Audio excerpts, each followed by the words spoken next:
Hey, what's going on, Pats Nation? Welcome to another edition of the Cans Pats Talk Patriots podcast. In this preview episode of the Super Bowl between the Seattle Seahawks and New England Patriots, I will be interviewing Steezy A Smith. He's a Seattle Seahawks. Steezy A Smith. I didn't say Stephen A. Smith.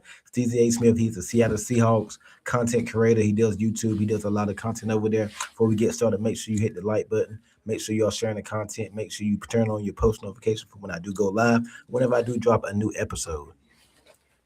Steezy, what's going on with you? Man, how you doing, brother, man? Like we talked about before the show, we've been trying to work together for a while now, and I'm just happy to be here. I'm glad to be here, and thank you for having me on. Yes, sir, man. What's been going on with you, man? I know I tried in the past to get you on, man. I know you've been tied up, and it's like you're on the West Coast. I'm in the East Coast. I know you're a Seattle Yeah. Seahawks fan and you're a content creator. You did mention Uh-huh. on the show you really haven't had time to put a lot of work into the Seattle Seahawks content as you normally do. But, man, what's been Mhm. going on with you? What's new? And tell everybody about your channel. Man, yeah. Well, first and foremost, if you're listening, if you aren't already tapped in, be sure to show my brother here some love. Hit that like, hit that subscribe, drop a comment, share with your friends, your family, all that. And like he said, like he introduced me, Steezy A Smith on YouTube, Instagram. I haven't been on YouTube, I haven't been active as much in the past like 7 to 8 months, but I am looking to make a return sometime here in the near future. In the meantime, I have just been posting on Instagram just because it's not as time consuming. So I'm posting on there, still trying to cover the Seahawks as much as I can. Ask Steezy A Smith Media. I had a couple of interviews that I had with some of the players like Reek Woolen, Devin Witherspoon, Nick Worry. Those interviews took place in May of last year, and right before I was gonna drop them, I had a lot of things in life happen. But I'm actually slowly dropping those as the week progresses. And so in the week leading up to the Super Bowl, if you guys are interested in seeing, what those interviews look like, again, ask Steezy A Smith Media on Instagram. And then hopefully within the next couple of months, I'll be back on YouTube doing what I used to do. As far as what's new, um, man, a lot. Life has just changed for me dramatically. I don't even live in Seattle anymore. I'm like more south of Seattle. I'm about an hour away, but I'm still tapped in. I still have a lot of sources and connects. I still be around, and so I know what's going on. Um, but I mean, shoot, the Seahawks are in the Super Bowl for the Yeah. first time in 12 years, and it's been a whirlwind. It's been a whirlwind. I wish that I was, creating content like I was, but I think this is kind of the perfect time to kind of get back into the thick of things, and so that's why I'm really just thankful for this opportunity, bro. Yeah, the name Steezy A Smith. Now, is that your name, or is it where did you get that from? I always because I've been following you for a while, and I was like, I Uh-huh. forgot how. I think I found you on Instagram or something like that, or it might have been YouTube. Uh-huh. But I didn't know. I'm like, no, where did you get that from? Is that really like your name, or you just put that together like, as your Instagram name? So my actual name is Calvin. Calvin Domingo. That's my real name. But in high school, they gave me the nickname Cal Steezy, right? And so everybody started calling me Cal Steezy instead of Calvin. And then come my senior year, everybody wanted the shortened version of Cal Steezy, and so they started calling me Steezy. And so for like a year or two after I graduated, I was going by Steezy. And then one of my dogs, he's a reporter over in Spokane, Washington. Okay. He convinced me to make a YouTube channel.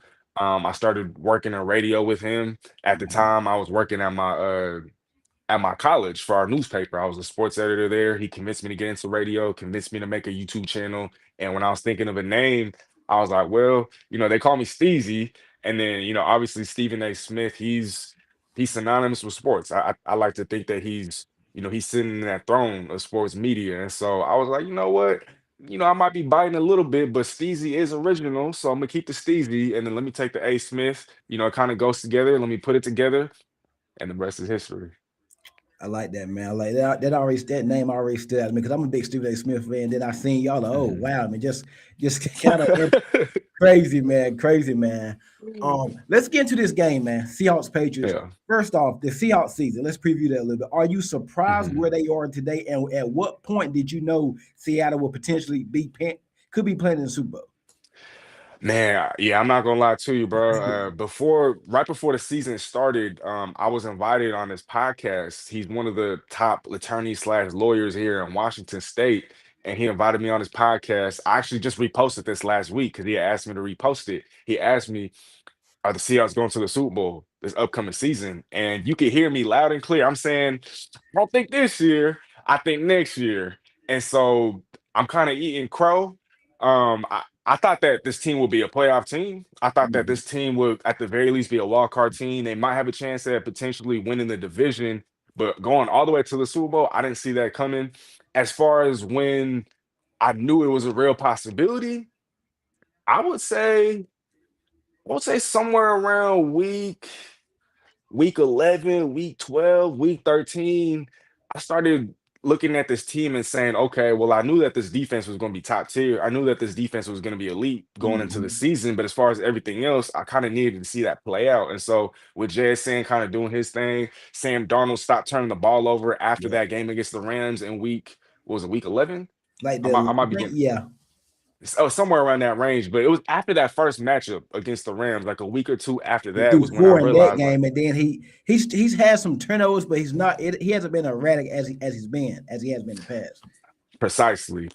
And so I think it was, like I said, a couple of weeks after that first matchup against the Rams, and that's when I was just like, man, I, I think this is a team of destiny. I think this team Mhm. can really make a run. But to have got here the way that they've got here is it's surreal to me. I mean, again, I thought that this team was still a year behind, Yeah. and here they are in the Super Bowl with the chance to win it all. We'll see what happens. We'll talk about that as the show progresses. But I'm real excited about the potential of this team.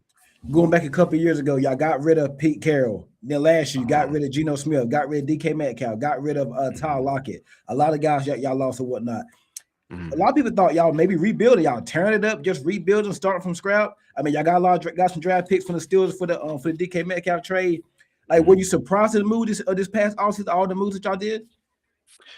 Just a little bit. I thought that Seattle could get more for Geno Smith. He got Mhm. traded for, what was it, a third round pick? It was Yeah, a pick in the 90s. And so I thought he'd go for at least a second. So the fact that they made that move, I'm not surprised because the two sides weren't able to come to an agreement on a contract extension. I just thought that he would fetch a little bit more as far as trade value.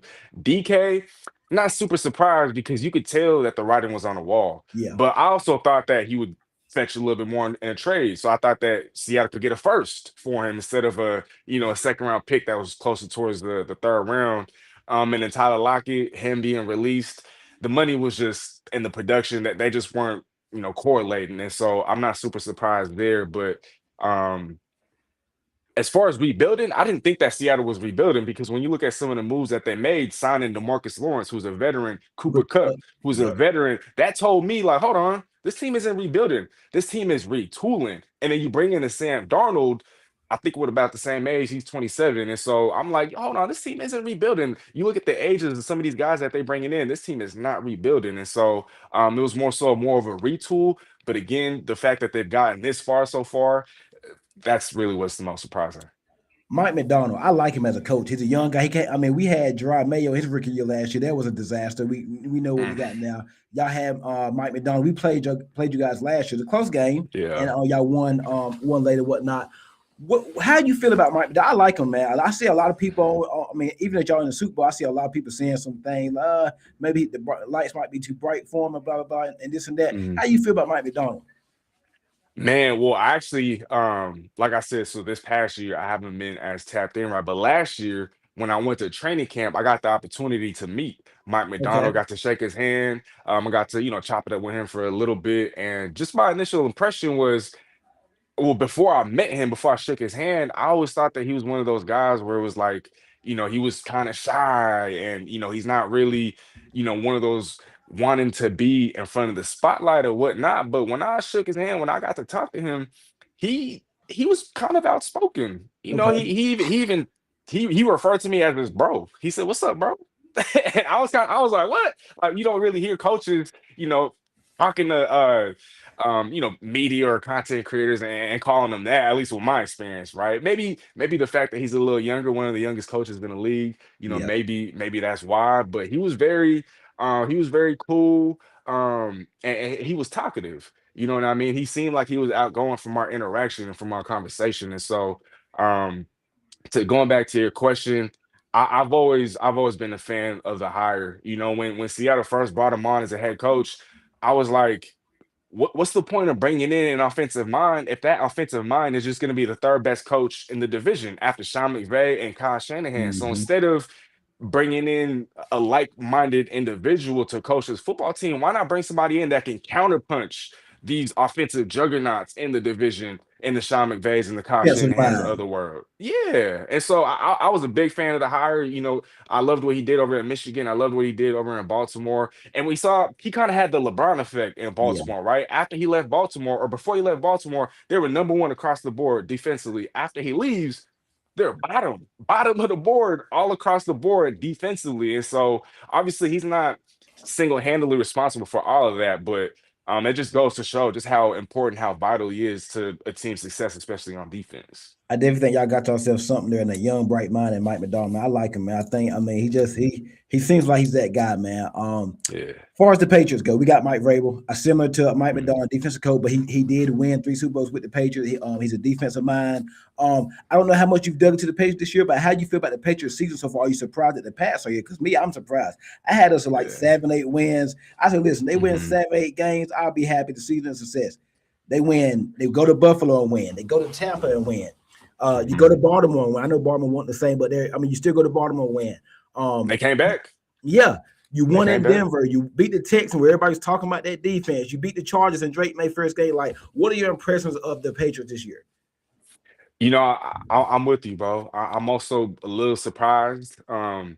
I saw a report the other day. I think it was Jack Westover. His sister had actually placed a Mhm. $5 bet on the Patriots Super Bowl before the season, and now that $5 could turn into what, 20 bands, 20,000? Crazy, crazy. Crazy. And so that just goes to show just how low the odds were for the Patriots to win the Super Bowl. And um, I thought that this team could potentially make the playoffs, maybe Okay. as a wild card, right? But to make it this far, I mean, even the most diehard Patriots fan has to be surprised. But I will say this: I know a lot of people are kind of bagging the Patriots and the schedule that they've Yep. had since 1999. As far as strength of schedule, they've had the easiest, and so that's one thing. But you look at this playoff run. I know the opposing offenses haven't been as strong, but Chargers top 10 defense, Hmm. Texans top 2 defense, Broncos top Hmm. 3 defense, and now the Seahawks. Not trying to sound biased, this is the number one defense, so this is gonna be a Yeah. different challenge altogether. But I am impressed. The fact that they've been able to just beat these teams the way that they have defensively. I think that that's also been a surprise. I mean, you guys have a top 5 defense as Yeah. well, Yep. and so what's going on over there on offense. Travion Henderson, big fan of him. I Beast. loved watching him over at Ohio State. I wish that he'd get the ball a little bit more. He hasn't, Well, he's like, been throughout this struggling in playoff the run. post. He came back from a concussion. He's been struggling in the postseason. So, but hey, Right, we get to our keys to the game in a little bit. So we might have something for him on Sunday whenever we do our right. X factors and predictions and all that. Nah, no doubt, no doubt. But But yeah, the yeah, Patriots, like I said, I thought they'd be a team that potentially be fighting for a wild card, but to see him make it all the way here, I mean, shoot, gotta tip my cap. are you surprised that? I mean, I know. I mean, I don't really get into the odds and who's favorite because the underdogs have won like 4 straight Super Bowl. They covered or something that last. I don't really get into Mhm. the odds because the game. I'm a believer that the game is played in the lines. You're not in Right. that locker room. You can't. You don't know what's in this person's blood. That you can't like try to say the odds of this and that. That ain't got nothing to do with the game. How Mhm. do you feel about the odds of this game? I mean, the Seahawks are 4 point favorite. I thought it'd be a little more than 4.5 point favorites. Do you Uh-huh. look too much into all that? And like, are you a big believer like in like the game is played on the field? And do you feel like the Patriots are being disrespected? And how you think they're probably going to use that underdog card? Because Vrabel was asked today about hey, being the underdog, and it's going to be talked up all week. You guys don't have Mhm. a chance. The Seahawks going to blow you out. How you feel about that? I Because I'm nobody's not picking the Patriots. right, right. I'm not a big believer in spreads and betting odds and whatnot. If I Hmm. was, I think I'd be, talking more betting and talking more sports gambling because I Yeah. have worked for, companies in the past where I focus, primarily on football or fantasy football, but then on the side, they would ask me to, kind of work on bets and Yeah, betting and giving out betting advice. That's just never been my forte. I do have a lot of friends that ask me for betting advice, and so that's cool. But I'm with you, bro. I think that, at the end of the day, the game is played on the field. And so to put out lines and, spreads and this and that, I think it's kind of a cool thing to talk about. But yeah, at the end of the day, that's not what's going to decide a game. And so, um, for teams and for people, for other media members to say that the Seahawks are just going to blow out the Patriots, I think that's disrespectful. At the end of the day, um, these teams are in the Super Bowl for a reason. And so even when Seattle did blow out Denver, back in Super Bowl 48, nobody was saying, "Oh, this team is just going to blow out the Broncos," right. even if they believe that defense wins championships and that defense was, going to be able to shut down that That was a offense. good But defense, though. Whew, that was a good great, defense. elite defense, legendary defense. But I think for anybody to say that this is going to be a blowout, that's disrespectful. I think as far as your question, I think the Patriots are definitely going to be playing with the chip on their shoulder, right? Everybody's disrespecting them, the media, fans, even other NFL players. I've seen a lot of legends, siding with the Seahawks, and so they're definitely going to play with the chip on their shoulder. That's the type of player that Mike Vrabel was, Yep. right? He always played with the chip on his shoulder when he was a part of the Patriots, and so I wouldn't be surprised if this game is more of like a 2-point game, a 3-point That's what game. I was thinking Uh, too. Hmm. yeah, Patriots is definitely gonna cover, right? Even my brother was saying like, man, on paper the Seahawks should be blown out the Patriots. I'm like, I get it, I but really don't, we and can't I disrespect the don't think on Patriots. paper is that much of a miss. I mean, okay, I feel like y'all defensive line rotation pretty deep. I like y'all Uh-huh. secondary, but I think our secondary pretty good. We got some It y'all defensive is. line. I mean, Drake May, Sam Darnold. Y'all lost Charbonnet. I was gonna mention that too. Y'all, and I like Charbonnet. He's an animal. I like this. Mm, That might have fit. Y'all only played one game since he's been hurt. On the uh-huh. offensive line, I mean, I think it's pretty. I think we match up better with Seattle than we. I didn't want to put the Rams.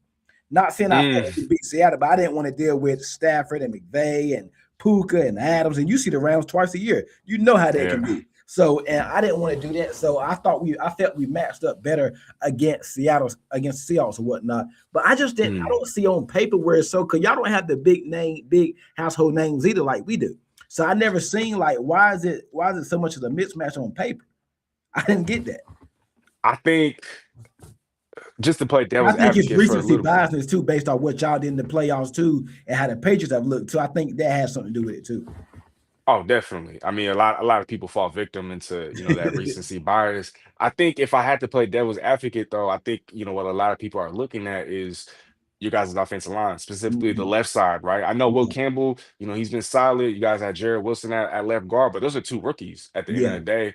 And we saw what Houston did to that side of the offensive yeah. line. Denver, I don't know why they weren't able to get after the quarterback like they usually do, but the Chargers, they had 5 sacks. The Denver, I mean, Houston had like what, 7 sacks? And so when you look at Yeah. Seattle, Seattle was the only team in the league with five or more players to have 40 plus pressures. And Crazy. so I know, crazy, right? I know that these aren't the household names, but Leonard Williams, he's an all pro.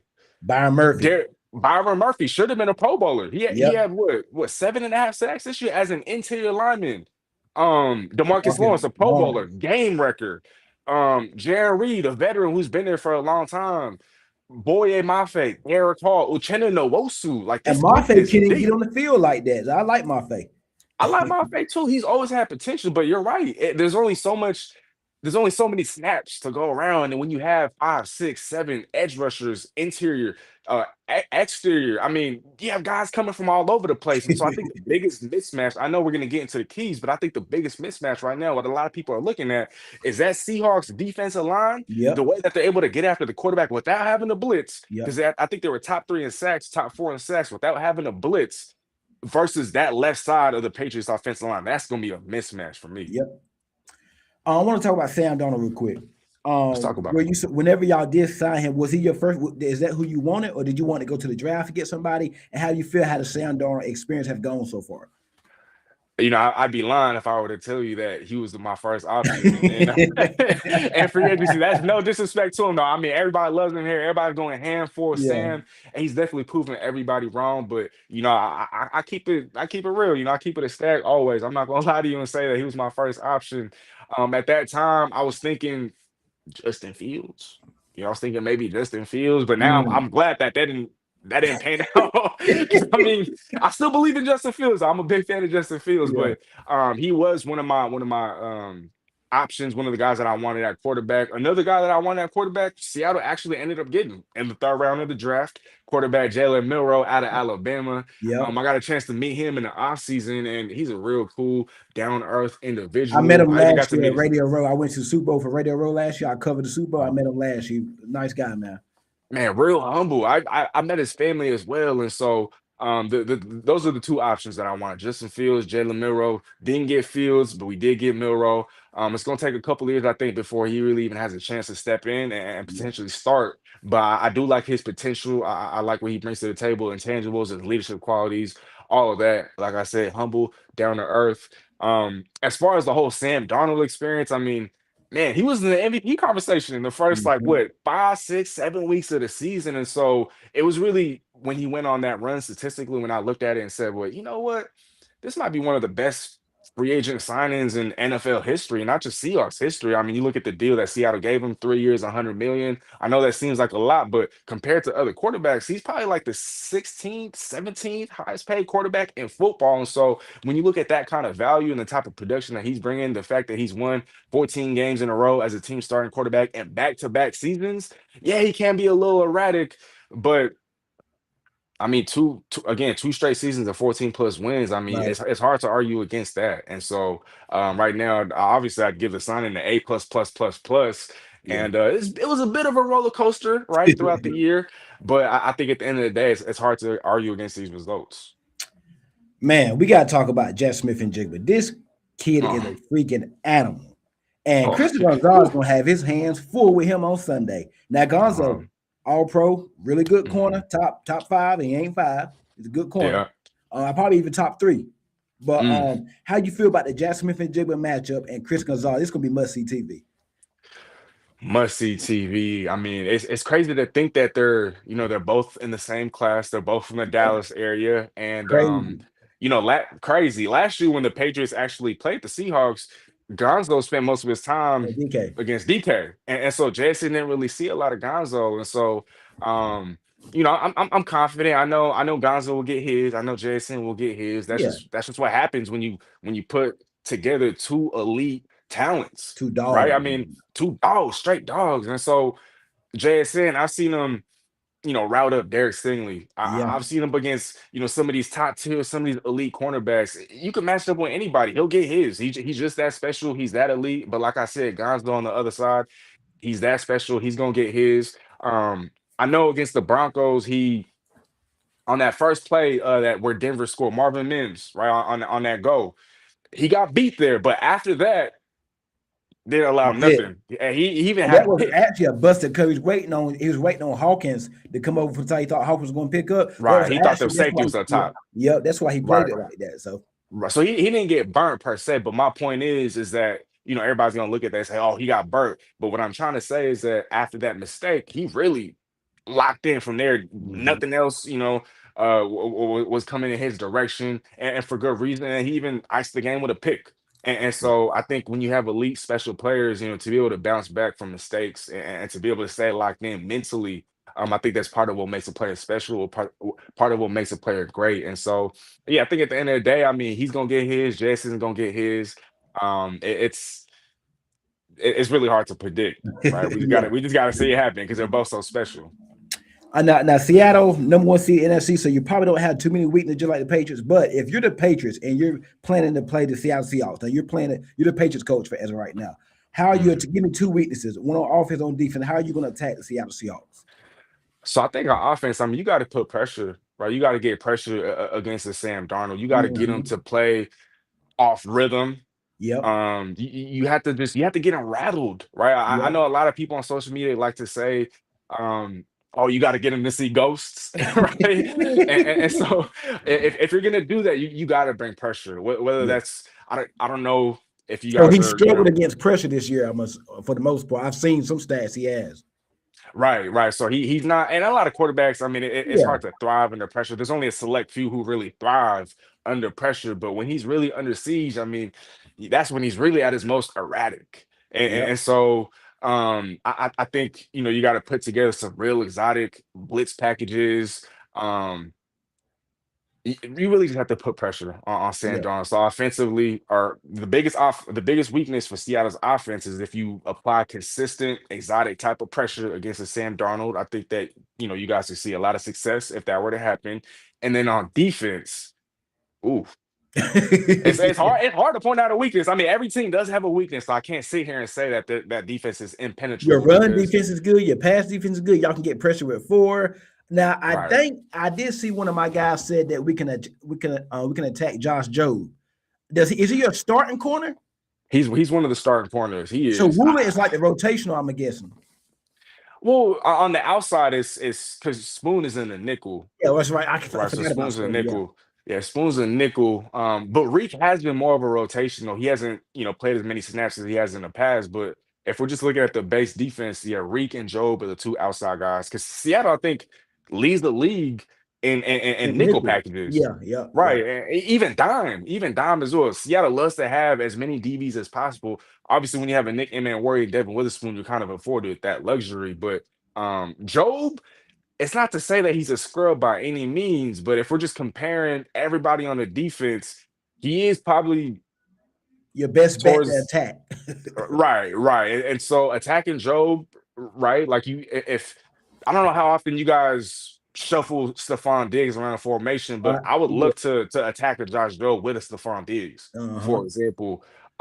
If there's another weakness, maybe it's in play action against tight ends. Yep, I seen that. Play action against tight ends. And so Hunter Henry, I know he's had a pretty solid season. Yep. And if Seattle does have a weakness as a team, it's in defending tight ends, but specifically in play action.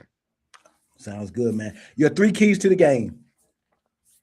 Ooh, three keys to the I'm gonna game. start So with for mine one, first, and then I'm gonna start with mine. Then I'll let you go yours. My three keys okay. for the game. I made a video earlier. I'm gonna say, like you said, get pressure on Donald. From a defense Uh-huh. perspective, get pressure on Donald.